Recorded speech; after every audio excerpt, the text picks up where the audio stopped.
Hello defence lovers, आज की top headlines कुछ इस प्रकार है। इंडियन नेवी खरीदेगी 24 नई सबमरीन्स। मलाक्का स्ट्रेट से इंडियन ओशन रीजन तक चीन की हर एक गतिविधि पर नजर रखने के लिए Indian navy autonomous under water vessels को डिप्लॉय करने की बना रही है योजना। पाकिस्तानी एयरफोर्स ने अपने ऑर्डर ऑफ बैटल में किए हैं बड़े बदलाव।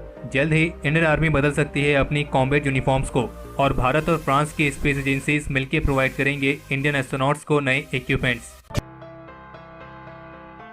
आज रविवार को गवर्नमेंट सोर्सेज की तरफ से इस बात की जानकारी दी गई है कि भारत अगले महीने से इंडियन नेवी के प्रोजेक्ट 75I की बिडिंग प्रोसेस को लॉन्च करने के लिए पूरी तरीके से तैयार है।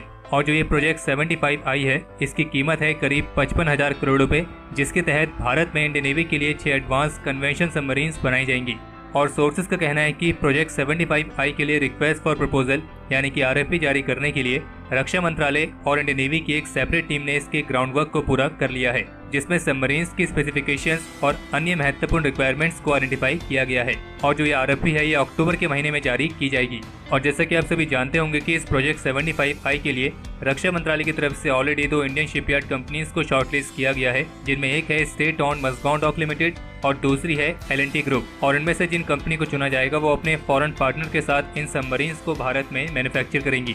और जबकि इस प्रोजेक्ट में 5 फॉरेन डिफेंस मेजर्स कंपनीज शामिल हैं, जिनमें जर्मनी की थाइसेनक्राफ्ट मरीन सिस्टम, स्पेन की नवंतिया और फ्रांस की नेवल ग्रुप जैसी बड़ी बड़ी कंपनीज आती हैं। और जबकि इंडियन नेवी की योजना के अनुसार वे टोटल 24 नई सबमरीन्स को एक्वायर करेंगे, जिनमें 6 न्यूक्लियर अटैक सबमरीन्स भी शामिल होंगी, जो कि नेवी की अंडर वाटर फाइटिंग कैपेबिलिटीज को बढ़ाएंगी। और जबकि वर्तमान समय में इंडियन नेवी की फ्लीट में 15 कन्वेंशनल सबमरीन्स और केवल 2 ही न्यूक्लियर सबमरीन्स शामिल हैं। और वहीं अगर आप इसे कंपेयर करेंगे चाइनीज नेवी से, तो चाइनीज नेवी के पास वर्तमान समय में करीब 50 सबमरीन्स हैं और 350 शिप्स हैं। और इसलिए जो ये प्रोजेक्ट 75I है, इसको लेकर सोर्सेज का कहना है कि इंडियन नेवी और चाइनीज नेवी की कैपेबिलिटीज के बीच में जो गैप है, उस गैप को कम करने में ये सबमरीन्स मदद करेंगी। और जबकि इसके साथ सोर्सेज का ये भी कहना है कि इंडियन नेवी अपने लिए 57 carrier borne fighter jets, 111 naval utility helicopters और साथ में स्ट्रेटेजिक पार्टनरशिप मॉडल के तहत 123 मल्टी रोल हेलीकॉप्टर्स को खरीदने की प्रोसेस में है। हमारी अगली खबर भी इंडियन नेवी को लेकर है, जिसमें कुछ गवर्नमेंट सोर्सेज की तरफ से इस बात की जानकारी दी गई है कि जब 15 जून को गलवान घाटी में हिंसक झड़प हुई थी, तो उस घटना के बाद से इंडियन नेवी ने तुरंत ही अपनी फ्रंट लाइन वॉरशिप्स को साउथ चाइना सी में डिप्लॉय कर दिया था। और जबकि इंडियन नेवी की इस मूवमेंट पर चीन ने अपनी तरफ से ऑब्जेक्शन भी उठाया था। हालांकि वो बात अलग है कि चीन खुद साउथ चाइना सी में 2009 से ही अपने विस्तार को इलीगल तरीके से बढ़ा रहा है, और चीन नहीं चाहता है कि इस रीजन में कोई भी अन्य फोर्स मौजूद रहे, क्योंकि चीन का ये दावा है कि साउथ चाइना सी का अधिकतर हिस्सा उसके क्षेत्र में आता है। और चीन ये दावा किस आधार पर करता है, ये तो चीन ही जानता होगा।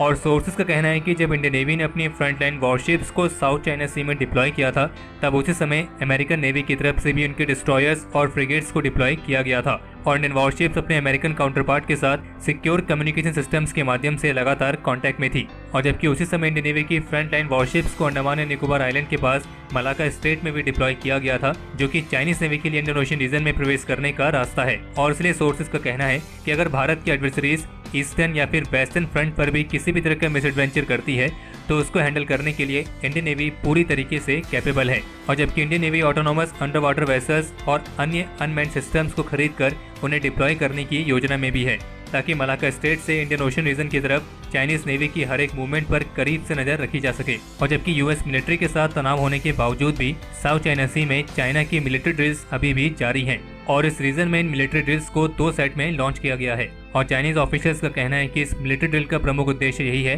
कि चाइनीज आर्मी को वॉर टाइम सिचुएशंस के लिए अटैक और डिफेंस दोनों ही तरह की कैपेबिलिटीज के लिए तैयार किया जा सके। और उनका ये भी कहना है कि इस ड्रिल के दौरान एक ताकतवर दुश्मन या फिर किसी कमजोर दुश्मन, ऐसे अलग अलग सिनेरियोज की प्रैक्टिस भी की गई है। और जबकि अभी हाल ही में फोर्ब्स की तरफ से एक रिपोर्ट जारी की गई है, जिसमें कुछ सैटेलाइट इमेजेस के माध्यम से इस बात का खुलासा किया गया है कि चाइनीज नेवी अपने एयरक्राफ्ट कैरियर्स की फ्लीट को मेंटेन करने में लगी हुई है। और चाइनीज नेवी का जो नया एयरक्राफ्ट कैरियर होगा, वो दुनिया का सबसे लार्जेस्ट कैरियर हो सकता है। हालांकि वर्तमान समय में चीन के पास भी एयरबॉर्न अर्ली वार्निंग एयरक्राफ्ट की कमी है, जो कि एक बैलेंस एयर विंग के लिए सबसे महत्वपूर्ण कंपोनेंट्स माने जाते हैं। लेकिन चीन के मामले में ये चीज जियान KJ-600 कैरियर बॉर्न एयरक्राफ्ट के इंट्रोड्यूस किए जाने के बाद बदल सकती है। और चीन का जो ये नया एयरक्राफ्ट है, ये यूएस नेवी के E-2C हॉकाई की तरह दिखता है।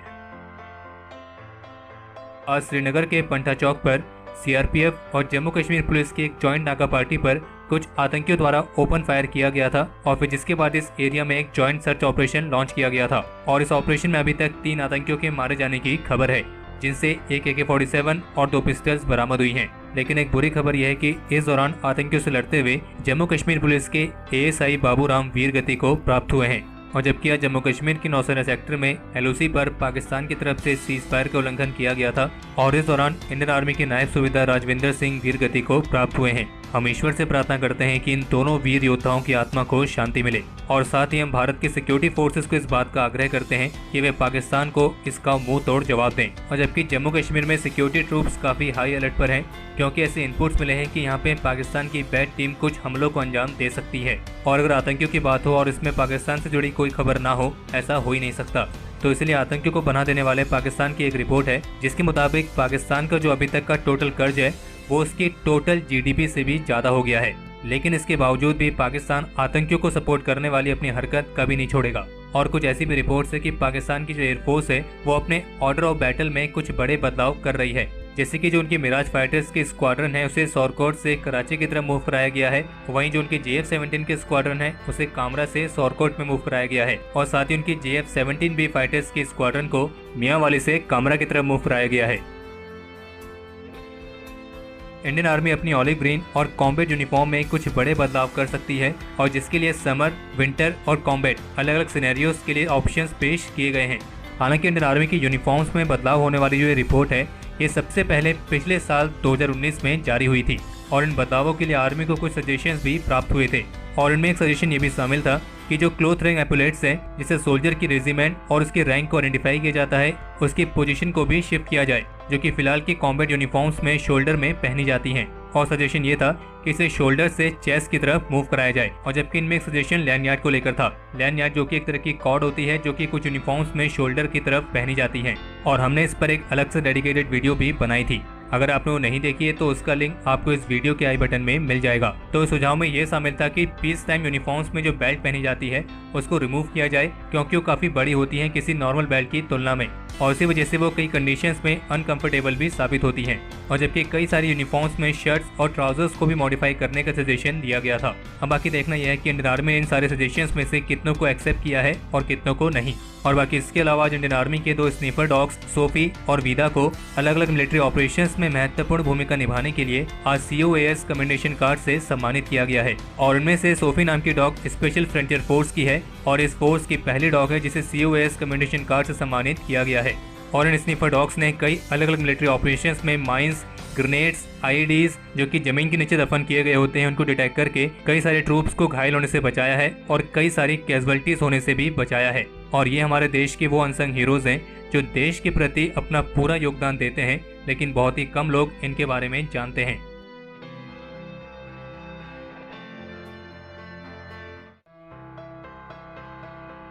भारत के पहले मैन्ड स्पेस मिशन गगनयान के एस्ट्रोनॉट्स के लिए जरूरी इक्विपमेंट्स प्रोवाइड कराने के लिए भारत और फ्रांस के स्पेस एजेंसीज डिस्कशन के एडवांस स्टेजेस में हैं और इसके तहत भारत के गगनयान एस्ट्रोनॉट्स को बिल्कुल उसी तरह के इक्विपमेंट्स प्रोवाइड कराए जाएंगे जो कि फ्रेंच एस्ट्रोनॉट थॉमस पेस्केट द्वारा भी अगले साल मिशन अल्फा के दौरान इस्तेमाल किए जाने वाले हैं। और जबकि फ्रांस के space agency national centre for space studies के सीनियर ऑफिशियल का कहना है कि भारत की स्पेस एजेंसी इसरो के साथ मिलकर मिशन अल्फा के लिए इक्विपमेंट्स प्रोवाइड किए जाने पर कार्य जारी है और दोनों देशों के बीच इसको लेकर बातचीत अपनी फाइनल स्टेज में पहुंच गई है और इसके लिए एक अनाउंसमेंट जल्द ही की जा सकती है। और जबकि इसके अलावा इंडियन स्पेसक्राफ्ट में रशियन इक्विपमेंट्स के संभावित इस्तेमाल के लिए रशियन कंपनी ग्लेब कॉस्मोस ने अपनी रिसर्च को पूरा कर लिया है और जिसके परिणाम इंडियन कस्टमर्स को हैंडओवर किए जा चुके हैं।